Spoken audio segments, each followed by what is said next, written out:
Hello hello সবাইকে welcome জিদ্দার birthday special episode 2তে। তো কালকে আমরা ভাই রিভিজিট করেছিলাম প্রেমী সিনেমাটা, তো আজকে ভাই রিভিজিট করবো আমরা আর একটা প্রিয় সিনেমা জিদ্দার, সেটা হলো বন্ধন।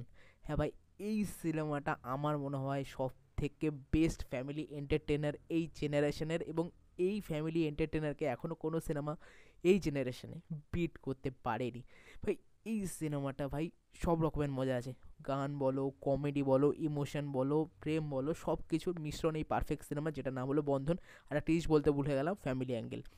সব মিলিয়ে বন্ধন সিনেমাটা একটা পারফেক্ট মিক্সচার, যেটা সব ধরনের অডিয়েন্স, যেটা বাচ্চা থেকে শুরু করে বড় 80 বছর 90 বছর সবাই মজা নিতে পারে। কারণ আমি ভাই ছোটোবেলা থেকে সিনেমাটা দেখেছি, তো ছোটোবেলাতেও ভাল লাগে, বড়োবেলাতে দেখেছি, বড়োবেলাতেও ভাল লাগে। ছোটোবেলায় ভাই সঙ্গীত বাংলা খুললে একটা গান সবসময় চোখে পড়তো এবং বেশি প্লে হতো, এবং সেটা এখনও প্লে হয়, সেটা হলো সে ছিল বড়ই আনমনা। এই গানটা ভাই, এই গানটা অল টাইম ফেভারিট, এবং কি বলবো, বন্ধন সিনেমার প্রত্যেকটা গানই ফেভারিট। যেমন আচ্ছা তোমায় নিয়ে শুরু হলো নতুন জীবন, যেটা তোমার আশিকি টু সিনেমা তোমার কপি করেছে হাম্মার জায়েঙ্গে। তারপর বন্ধনে আরও গান আছে ভাই, ইয়ে কিছু হাসি কিছু আশা। এই গানটা আমার মানে মানে এতটা ভাই ইমোশনালও করে দেয়, মজাও লাগে যে ফ্যামিলি অ্যাঙ্গেলে এত সুন্দর গান।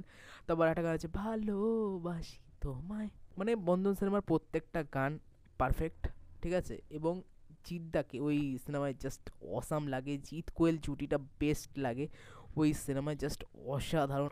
তারপর একটা গান আছে ওই কি নামটা জানি না, বাচ্চাটার নামটা মনে পড়ছে না, তার সাথে একটা গান আছে, ঠিক আছে। ওই মানে এত ফেমাস, দেবদের রিসেন্টলি লাভ ইউ বাবা গানটা বেরোলো, ওটা যখন দেখেছি ভাই জিদ্দার ওটার কথা মনে পড়ছিল, মনে হচ্ছিল ভাই জিদ্দার ওই যে গানটা রয়েছে ওই ছেলেটার সাথে, ওই গানটাকে বিট করতে পারবে না।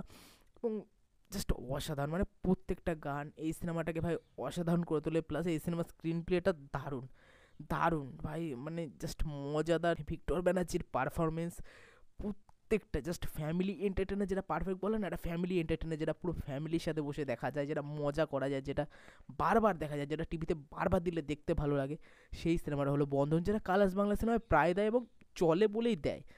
এবং এই সিনেমাটা জাস্ট মানে আউটস্ট্যান্ডিং, সবাই দেখতে পছন্দ করে বন্ধন সিনেমাটা, তাই এটার পপুলারিটি বিশাল বন্ধন সিনেমাটার। এবং আমার মনে হয় জিদ্দা এখনও পর্যন্ত এই সিনেমাটাকে বিট করতে পারবে না একটা ফ্যামিলি এন্টারটেনার হিসেবে, এবং কোনো সিনেমা এই সিনেমাটাকে বিট করতে পারবে না যারা পারফেক্ট ফ্যামিলি এন্টারটেনার হিসাবে। তো বন্ধন আমার কাছে ভাই অন্যতম বেস্ট সিনেমা ফ্যামিলি এন্টারটেনার হিসাবে, যেটাকে কেউ আজ পর্যন্ত টপকাতে পারেনি এবং মনে হয় না পারবে। যেমন গান, তেমন স্টোরি, তেমন ইমোশনটা কাজ করে। গানগুলো আমার ভাই ঘ্যামা লাগে, আমি প্রায় শুনি গানগুলো। আমার জাস্ট মানে একটা সিনেমাকে ভাই ফেমাস করে তার গান, যেটা তোমাকে সারা জীবন মনে রেখে দেবে, যেটা তুমি বারবার শুনবে, তোমার বারবার ওই সিনেমার কথা মনে পড়বে। সেই সিনেমাটা হলো বন্ধন। এবং জিদ্দার যে প্রথমে সিনেমাগুলো রয়েছে সেই সিনেমার প্রত্যেকটা গানই ভালো, ঠিক তেমনই হলো বন্ধন। তো কাদের বন্ধন সিনেমাটা আমার মতো খুবই প্রিয় নিশ্চয়ই জানিও। তো আজকের এপিসোড 2তে আজ বন্ধন নিয়ে কথা বললাম, কালকে অন্য একটা সিনেমা নিয়ে কথা বলবো। আশা করছি তোমাদের বন্ধন খুবই প্রিয় সিনেমা। তো কি মনে হয় বা তোমাদের কেমন প্রিয় নিশ্চয় কমেন্ট করে জানিও। দেখা হচ্ছে কালকে। তো চলো আজকের ভিডিওটা এটুকু। টাটা।